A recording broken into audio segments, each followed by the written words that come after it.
A walk to convey power. A greeting that gets the upper hand. I did not. A gesture that can hide a lie. Relations with that woman. Body language can betray us. When a president's under pressure, or a celebrity's in the media glare, look beyond the words. Their body language says it all. It's a certain poise. Self-touch gesture? Touch. Micro expressions. In this special, experts will dissect the body, the face, and the voice It's about our country. to reveal its hidden meanings, its secrets.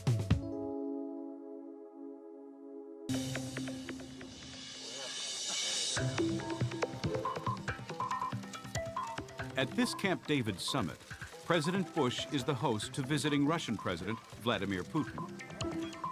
Vladimir Putin knows the world is watching him on American soil, and he also knows that his people are watching, so he must show strength. Here, though, both leaders are making a strong body language statement. Now here we are, two powerful world leaders in a sort of striding contest. Because of course, the faster you stride, the more strong, powerful and fit you are. But it's not just the speed of walking that sends out messages. Vladimir Putin and George Bush, both of whom are fantastically powerful men, have two completely different kinds of power, and it evidences itself through body language. I thank you all for coming. Vladimir Putin has what I would call a very animal power, a strongman power, and he walks by having his shoulders, they're actually bouncing back and forth. And he walks, he also makes gestures, he's very active. I would almost call it a kind of sexy power. George Bush, on the other hand, has a more traditional and I would say American power. There's very little movement above the shoulders. He's trying to look like he's controlled. There's no extra wasted energy. I thank you all for coming. Perceiving the body language message of these two powerful presidents is straightforward, but body language is often complex and easily misunderstood.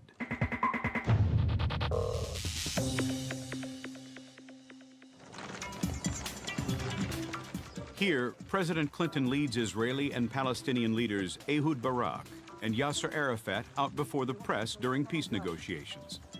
It's all smiles for the cameras, but behind a facade of bonhomie, there's a power struggle going on.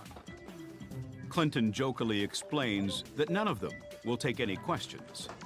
We pledged to each other we would answer no questions and offer no comments. So I have to set a good example. The body language then revealed just why that was.